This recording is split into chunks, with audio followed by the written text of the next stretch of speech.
Pause for just a second before you keep scrolling, because if these words found you today, there is a good chance that was not purely by accident.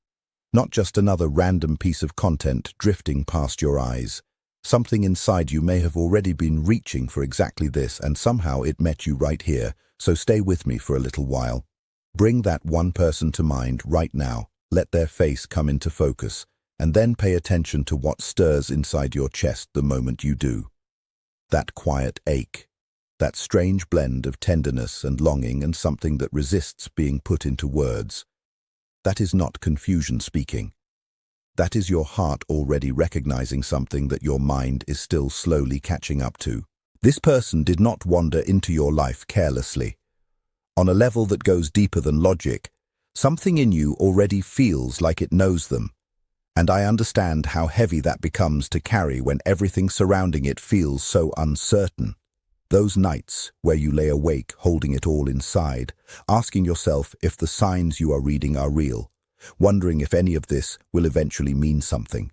It means more than you are giving it credit for. You are not being naive. You are not being overly sensitive or dramatic. You are someone standing in the center of an experience that has the potential to change your life profoundly. And that is precisely why it feels so hard right now. What makes connections like this so overwhelming is that they do not stay on the surface. They reach directly into the parts of you that you have spent years carefully managing, guarding, or hiding away. A lot of people imagine that love is supposed to feel like relief, like finally reaching calm, still water after years of fighting to stay above the waves. But the relationships that actually reshape who we are rarely arrive as relief at first. They tend to arrive more like a storm before they ever bring peace. They shake loose everything that has been quietly buried beneath your coping habits, your emotional armor, your fears, your pride, and all the survival instincts you built to protect yourself. And in the beginning, that shaking does not feel like growth. It feels like things are simply falling apart. When someone enters your life and reaches places that no one else has ever been able to touch, your old defenses suddenly lose their grip. The person who has always given too much begins to feel the exhaustion underneath all that effort. They start wondering why they always believed that being loved required constant proof, endless patience, and the repeated sacrifice of their own needs. That realization can be genuinely painful because it means confronting the possibility that somewhere along the way they were taught that love had to be earned rather than simply received. At the same time, the other person may be facing something equally difficult in their own way. Someone who survived by keeping emotional distance. Someone whose nervous system came to associate real closeness with old pain, loss, or betrayal. They do not pull away because the connection is unimportant. They pull away because the feelings become too large to hold comfortably. Because intimacy started feeling like a threat long before they ever met you. From the outside, it can look simple enough. One person reaching forward, the other stepping back. But underneath the surface, you often find two people responding very differently to the exact same fear. Both of them afraid of rejection. Both of them carrying the same wound, just expressing it in opposite directions. The one who keeps reaching may believe that if they stop trying, the love will vanish entirely. But at some point, they will need to learn that losing themselves in the process is too steep a price. Their value does not depend on how long they can endure, how much they can sacrifice, or how far they are willing to stretch before they finally break. The one who keeps pulling back often carries the quiet belief that if they allow someone fully in, they will lose themselves, let that person down, or end up emotionally cornered. So they create space the moment things begin to feel genuine. But that distance rarely brings the relief they were hoping for. More often, it brings guilt, an undeniable awareness of how much they actually feel, and a loneliness that keeps growing louder. Healing is not a graceful process, especially in the beginning. It can look like inconsistency. It can look like long stretches of silence. It can look like emotional overwhelm and choices that make no sense from the outside, while someone is still trying to understand what is happening inside themselves. Growth tends to look like a mess before it ever starts to look like wisdom. The caterpillar does not gently transition into something new. It fully dissolves inside the cocoon before anything different can emerge. Transformation has always required something to end first. Not a physical death, but the end of old identities, old defenses, and old beliefs that simply cannot survive inside something deeper and more real. That is why these kinds of connections can feel almost unbearable at times. They hold up a mirror to the contradictions living inside us. They show us how desperately we want closeness, while also revealing how terrified we are of it. They force us to feel the difference between attachment and genuine love. Attachment says, "Please do not leave me because I need you to fill something that is missing inside me." Genuine love eventually says, "I want to meet you fully while also learning how to remain whole within myself." That shift changes the entire texture of a relationship. But there is one part of this journey that most people overlook entirely. In every connection like this, there comes a turning point. And it almost never arrives through a dramatic conversation or a long-awaited confession. It does not happen because they finally say the words you have been holding your breath for. It happens because of a quiet decision you make inside yourself. The decision to stop waiting to be chosen and to start genuinely choosing yourself. When that shift happens, the entire dynamic begins to move differently. Not because love operates through some kind of magic, but because the energy you bring into a connection has real weight. When you stop reaching towards someone from a place of fear or desperation or need, you stop becoming something they feel an instinctive pull to move away from. For maybe the first time, they are left alone with what they actually feel about you. Not what they fear, not what they have been avoiding, not what they have been drowning in distractions to escape, but what genuinely lives inside them when there is nothing left to hide behind. And what lives there may never have gone anywhere. I want you to trust something. Everything you have moved through during this waiting period has carried meaning. Every single moment of it. Nothing has been wasted, even when it felt that way. Even in those moments when you looked back at all the love you poured out and wondered whether it simply disappeared, whether it reached anyone, whether any of it was worth what it cost you. Love does not just evaporate. Every quiet evening spent carrying someone in your thoughts when they were not beside you. Every night you fell asleep with unspoken feelings still pressing against your chest. All of it has shaped you in ways you may not be able to see yet. That love is still real. It has been deepening you, strengthening something in you, expanding your capacity to hold something truly extraordinary when it finally has room to arrive. When you cry over something that feels so right and yet causes so much pain, that is not evidence of fragility. Those tears often come from a heart that refuses to let go of something it recognizes as genuinely meaningful. They reflect a rare kind of courage, because most people, when uncertainty becomes this relentless, start building walls. They protect themselves before anything else can reach them. It would have been easy for you to do exactly that. No one would have questioned it. Shutting down would have made perfect sense, but you chose differently. You stayed open when closing off was the simpler path. You stayed soft when hardening yourself was right there as an option. In a world that tends to reward emotional distance and guarded hearts, that choice is not a weakness. It is a form of courage that many people never develop because they stop trusting before they ever get the real chance to see what could have grown. To love someone deeply without constantly calculating what you will get in return is genuinely rare. That kind of love is the soil from which something lasting can actually grow. You kept feeling. You kept caring. You kept your heart engaged even when everything around you seemed to be offering reasons to walk away. That is not ordinary. To stay emotionally present through confusion, through separation, through long stretches where nothing feels certain and silence seems to stretch on endlessly, and to do all of that without turning bitter or resentful, that takes something that cannot be learned from the outside. It comes from somewhere deep inside a person. Either it is there or it is not, and in you it is clearly there. That is not a small thing. It may actually be one of the most defining things about who you are, and it is that quality, more than anything else, that is quietly steering you towards something real. Not toward a relationship that leaves you permanently off balance. Not toward a connection where you are always trying to decode what is being left unsaid. You are not heading toward a future where you spend your days bracing for the next wave of uncertainty. You are moving towards something that fits, something that does not require you to make yourself smaller or quieter or less than what you are. A love that feels like exhaling after holding tension inside your chest for far too long. That is not just a comforting image, that is a real possibility. But it depends on a choice, on what you actually do from here. So what does that look like in practice? The answer is both simple and genuinely difficult.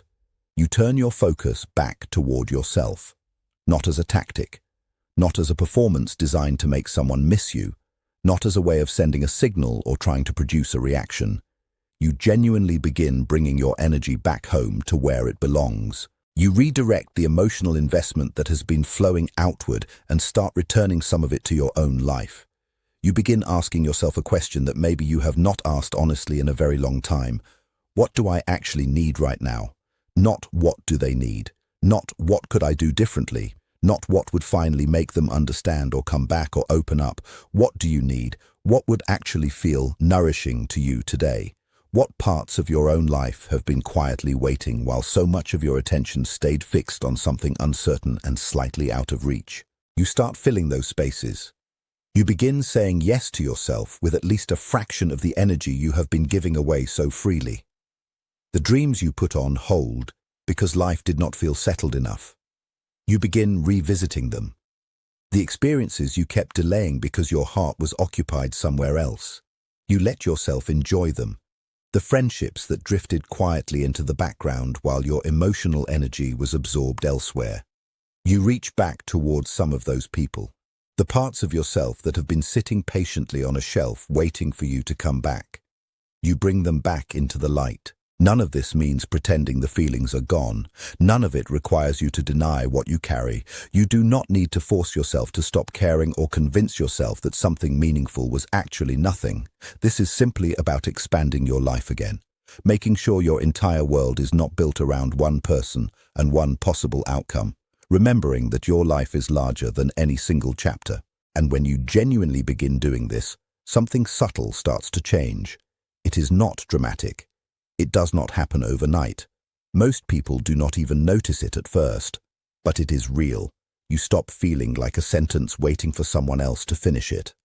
You stop feeling like your life is suspended in a permanent waiting room. You stop believing that everything meaningful has to stay on pause until one particular situation finally resolves itself. Instead, you begin to feel whole again. Like someone whose life holds purpose and movement and color regardless of where one relationship currently stands. You start feeling grounded inside your own existence instead of hanging emotionally from someone else's uncertainty. And that groundedness changes everything about how you show up. People feel it even when they cannot name it. There is something unmistakable about a person who is genuinely at home within themselves. It creates a quiet confidence, a calm kind of strength. A magnetism that has nothing to do with strategy and cannot be faked. Real magnetism does not chase, it simply draws things toward itself. And the person you have been loving through all of this will feel that shift too, probably more clearly than anyone. Not because it is some technique calculated to produce a specific result. You do not need another strategy designed to manage someone else's feelings. This is simply what happens when someone stops relating from a place of emptiness and starts relating from a place of fullness. The whole connection breathes differently. Space opens up for something authentic to emerge that genuinely could not exist before. Now there is something else worth holding on to. That person is not the villain in this story. I know there have probably been moments when the pain made it tempting to frame things that way. Moments when the silence or the inconsistency or the distance made it easier to sort things into a neat story where one person was clearly right and the other was clearly wrong. But people are almost never that simple. They are not cold. They are not indifferent. What you have been reading as distance is usually something far more complicated than it appears. Many people learned long before they ever met you that love was something risky, that closeness was connected to pain or loss or disappointment, or being overwhelmed by something they did not know how to hold. That belief was not something they chose consciously. It was woven into them through experiences that happened before they had the words to explain what was occurring. It became part of how they protect themselves, So what looks like withdrawal is often someone managing a fear that has existed in them for years. They think about you in the quiet spaces between distractions, in those moments when all the noise settles and there is nothing left to drown out what they genuinely feel. You are there. They notice your absence even during the stretches when they were the ones who created the distance. There is a tension inside them that does not dissolve just because contact becomes less frequent, because what they feel is not really about physical proximity. It is connected to something deeper that they have not finished working through yet. And that unfinished work is not yours to carry. You cannot do it for them. No matter how clearly you can see what they need, no matter how much love you have to offer, no matter how strongly you want to help, that journey belongs entirely to them. The most powerful thing available to you is simply refusing to let their fears determine your worth, refusing to absorb their unresolved wounds as evidence that something is wrong with you. Their struggle is theirs, their healing is theirs, and your value remains completely intact, regardless of where they are on that road. Carry yourself with such steady self-respect and genuine dignity that when they finally work through what has been holding them back, what they find is you at your very best, not worn down by waiting, not hollowed out by longing, not searching for validation that you should have been offering yourself all along. They find someone standing firmly and quietly in their own light, grounded, complete, genuinely ready for what comes next. Close your eyes for a moment and picture a morning that may be closer than you think. You wake up and the first thing you notice is that the weight is simply gone. That particular heaviness that has lived so long in your chest that you almost stopped noticing it was there. That steady pressure, that dull ache sitting just beneath everything, has disappeared. Not because your feelings left, not because you stopped caring, not because you forced yourself into some kind of emotional numbness. None of that. The weight is gone.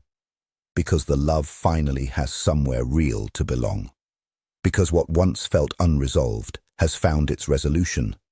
Because the thing that always seemed to exist somewhere in the future has finally arrived and is simply part of your life now. Imagine turning toward this person and truly looking at them, really seeing their face, and noticing something there that has either never been present before or has been missing for a very long time.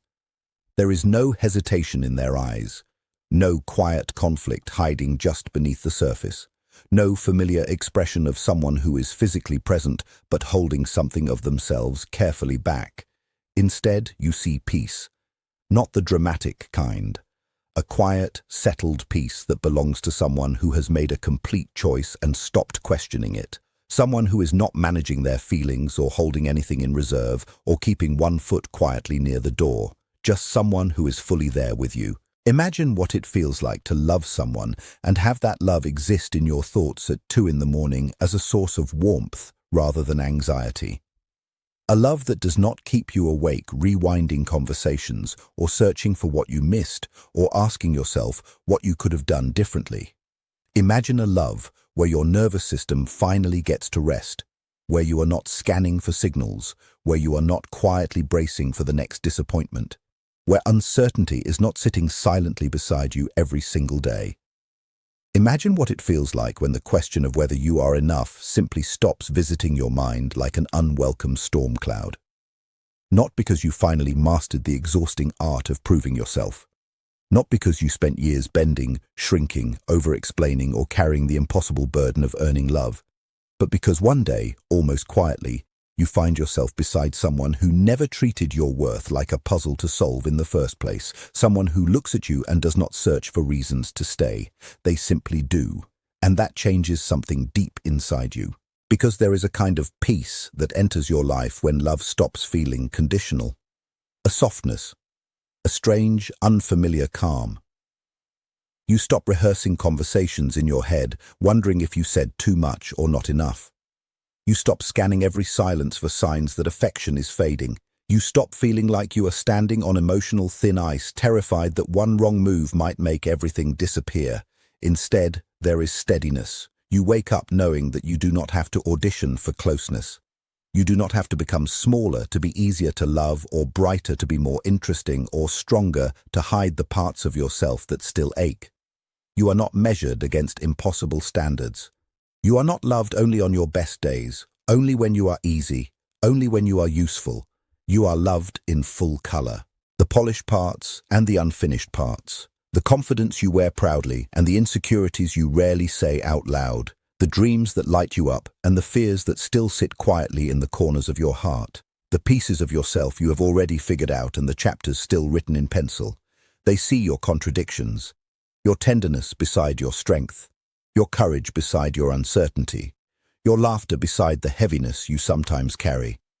They see the parts of you that others misunderstood, rushed past, or asked you to hide. And instead of stepping away, they lean closer. Not because they believe you are flawless, but because they understand something rare. Real love was never about perfection. It was always about recognition, about seeing another human being clearly, completely, honestly, and deciding again and again, I want to build a life with all of this. There is something healing about being chosen without performance. About no longer feeling like love is a reward for getting everything right. In the presence of someone who truly values you, the old questions slowly lose their grip. Am I too much? Not enough? Too complicated? Too emotional? Too unfinished? Those questions begin to dissolve, not because someone answered them with grand speeches, but because every day, in ordinary moments, they quietly stop making sense. The way they listen when your thoughts wander. The way they remember the small things you thought nobody noticed. The patience they offer on difficult days. The way they stay close when life becomes messy instead of disappearing when things stop being convenient. Love becomes less like something you have to chase and more like something you are finally allowed to rest inside. And perhaps the most beautiful part is this. When someone truly sees your value without demanding proof, you begin to see it too. Slowly, carefully, like sunlight entering a room you forgot had windows. You stop asking whether you are enough because somewhere along the way you realize something quietly life-changing. You always were. You were simply waiting to be in a space where love did not make you question it. That vision is not a fantasy built to comfort you through hard days. It is the natural destination of two people who both committed to their own healing. Two people who stopped arriving carrying old wounds and expecting the other person to repair everything that life had damaged. Two people who took genuine responsibility for their own growth, who spent real time learning themselves, understanding themselves, and healing themselves so that when they finally came together, they were actually available for something real. That is what is quietly being built right now. Inside the uncertainty. Inside the waiting. Inside the moments that feel confusing and the stretches where progress is completely invisible. Every day you choose to care for yourself instead of collapsing into fear, you place another piece into the foundation of something lasting. Every time you choose peace over panic, self-respect over self-abandonment, and growth over obsession, that foundation grows stronger. Do not let the difficulty of this middle chapter convince you that the destination does not exist. The middle is almost always the hardest part. It is the stage where nothing feels certain, where the finish line cannot be seen, where people most often begin to question whether they should keep going at all. But the middle is not the end, and what is being built in you right now, quietly, steadily, through every difficult day you have chosen to keep going anyway, that is not nothing. That is everything.